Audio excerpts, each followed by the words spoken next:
When God puts you in extraordinarily difficult circumstances, He also gives you this one kind of life jacket to hang on to.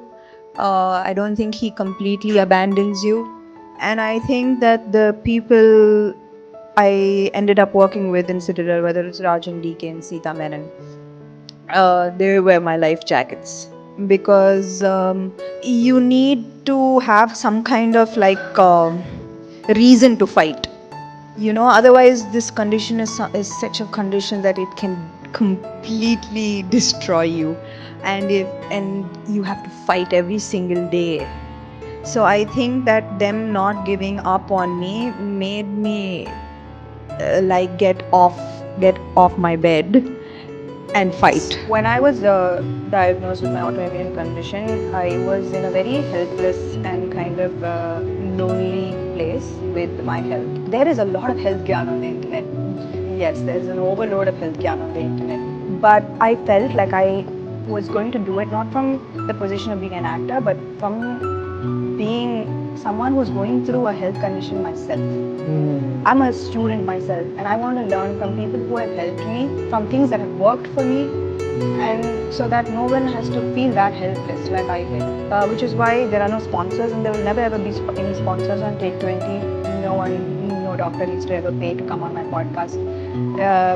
They just have to make sense. Because you were going through, of course, all your health issues, you wanted to try to make sure other people have some support when they go through their health issues. Yeah, and also like you said, right? You said that why even get to that position of being sick if you can stay healthy? So healthcare, not sick care. Yeah, healthcare, not sick care. All my life, like growing up, I've had to fight for validation. Um, my father was kind of like, I think most Indian parents are like that. They think that they're protecting you, and they will be like, you're actually not that smart. This is just the standard of Indian education. Yeah, my father has actually told me that. You're actually not that smart. This is just the standard of Indian education. That's why even you can get a first rank. Welcome to Indian parents. So, and when you say that to a child, I really believed that for the longest time, that I'm not smart and I'm not good enough.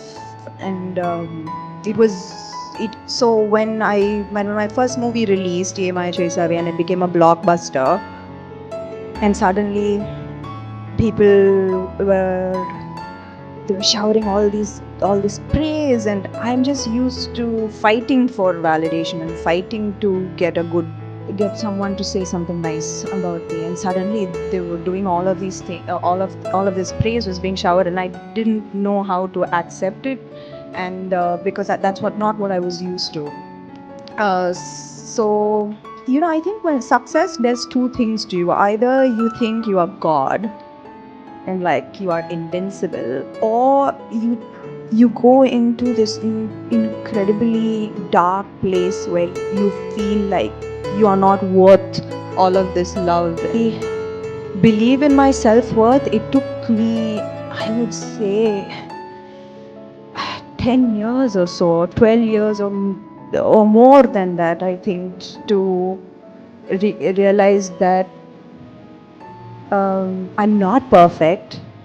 I'm never going to be perfect, and but imperfect is pretty cool too. How many ever times you fall, how many ever times they set you up to fall, rise back up. So I guess what I want to tell women out here is, you guys are way more powerful than you can ever imagine.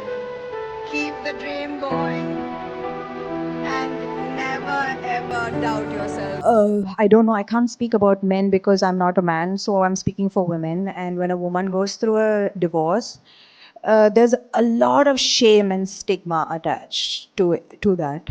I get a lot of comments, saying secondhand, used, um, what do you call that? Wasted life, and you're pushed into a corner where you're supposed to feel like you're a failure. You're supposed to feel guilt. You're supposed to feel shame that you were once married and now you're not. And I do believe it can be really, really hard for families and girls who have gone through that. Hard for the girls, hard for their families as well. So, the reason why I did that was because I wanted to, and initially that hurt. It really hurt. Then I decided to flip it. I'll own it. Yeah, I am separated. I am divorced. Things haven't been a fairy tale. But that does not mean that I sit in a corner, cry about it, and never ever have the courage to live again. And I wanted that to be a kind of, it wasn't any kind of revenge or anything. I know role model being my mother because she was this, you know, always smiling, very sweet, very soft,